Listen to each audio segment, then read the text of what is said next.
Okay, hey Genderblenders.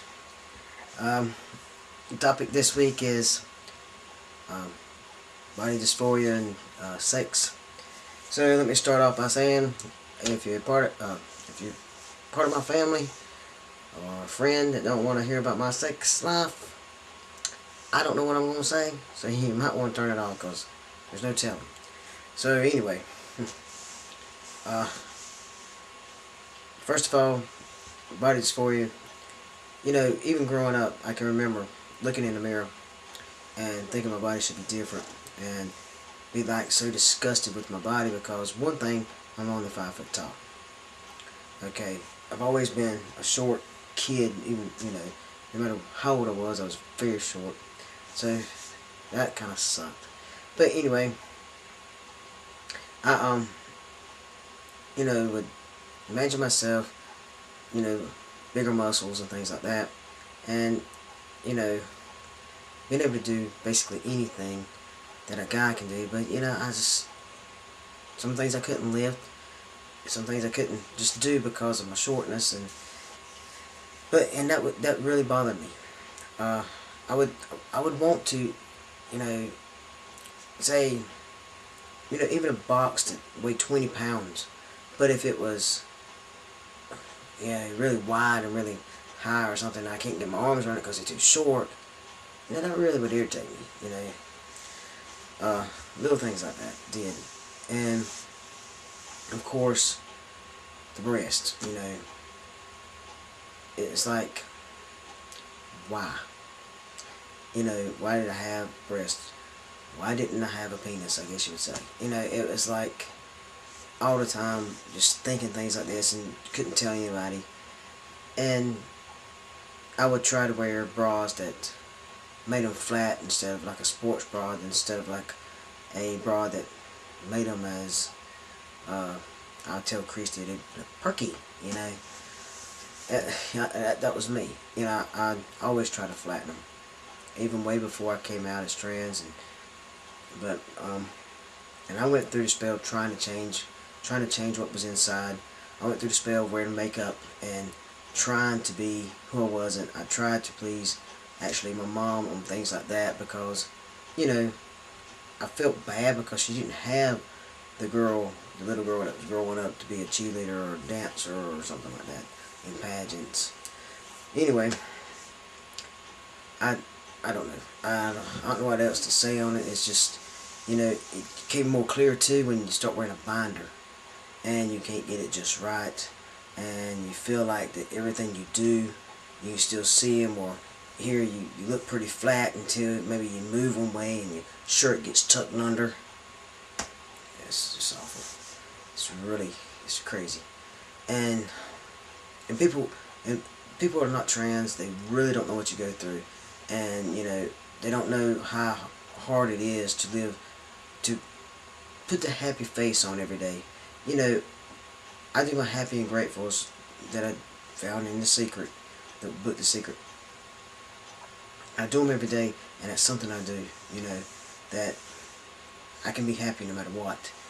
And knowing that my surgery is coming up, and I'll explain why I'm not saying how I know it's coming up at a later date, but for now, I just know that the money will be here by then. And anyway, it's just like,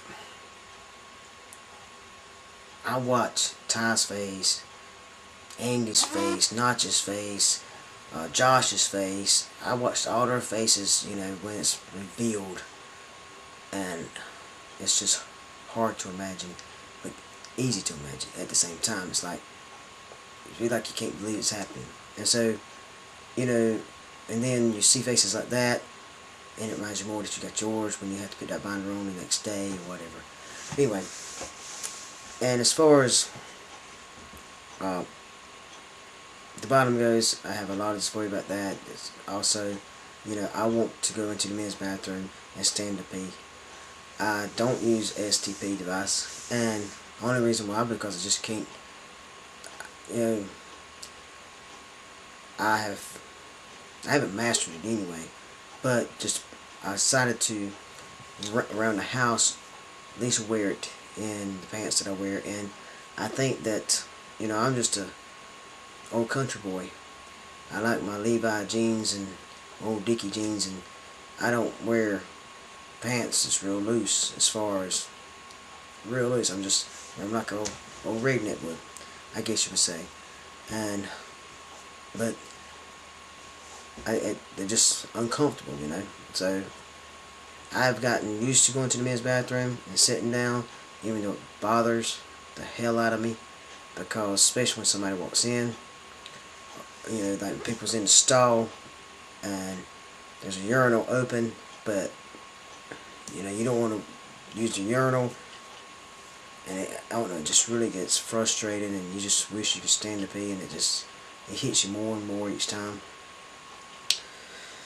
Anyway, I'm going to check the time on this. Alright, it's already been 5 minutes.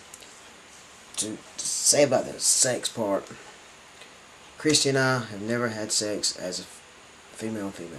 It's always been as a male and female.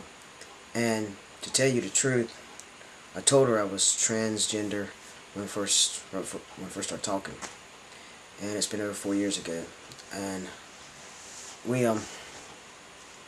I told her that what I felt inside, and it's the first person that I ever really told, and well, actually the first person I ever told, and she listened to me. She was compassionate. She was just like, so, even though she was compassionate, it was like, I can see that, I can see you, I can see it in you, you know, what's the problem? And I told her that I don't like sex. So I told her that because I didn't. My last girlfriend, I just, you know, we didn't have sex very often, and I was with her for 12 years. And she would actually tell me it's been 2 months, 3 days, and 4 hours. I mean, she would keep up with the time. So then I would like feel obligated and have to have sex with her. Even though I would have sex, I would do everything to her and wouldn't let her touch me. Most of the time, that's the way it was. Because I just didn't want to be touched as a female. I didn't want somebody playing with my breasts. I didn't want anybody to, I don't know. It's hard to explain. And, but I didn't want to be penetrated or anything. So, when I told Christy these things, she said, okay, now, what do you want to use? I mean, you know, here I am, it's been 4 years ago, it's 36 years old, and never had a toy. Never thought I would ever have a toy, you know. And you know, she said, let's go. And we drove to a nearby town and went into a toy shop, and I had never been in one. I was like, you know, when she told me we're going, actually I told her, I said, I gotta have a couple of drinks before I can even walk in there, because I was nervous. I mean, I was flat out, just couldn't believe where I was going. And I got to make this quick though. Anyway, we went, and she picked out what she thought would be the best for her and be the best for me, and she said this is what we'll do, and we made, you know, we got it, we made love, like I said, ever since that time, as a man and a woman. And I have never ever liked to have sex as much as I do now, and actually it's a beautiful thing. Even though I wish it was my real parts, body parts, it still feels great. It feels so real. It feels like, you know, you can tell the love between us. But as far as, she does not touch my breast whatsoever. And she only will touch my chest part. I don't allow her to even touch my breast. It's not allow, I guess you would say. Out of respect for me, she doesn't. So, and she knows I don't want her to. I mean, I don't even like, she doesn't even comment on them anymore. You know, she might say, every once in a while say something, but, you know, before I came out as trans, she would say something, but she has never really touched him anyway. But I guess that's all I got for now. This video is over, so hopefully I'll still upload. Till next time.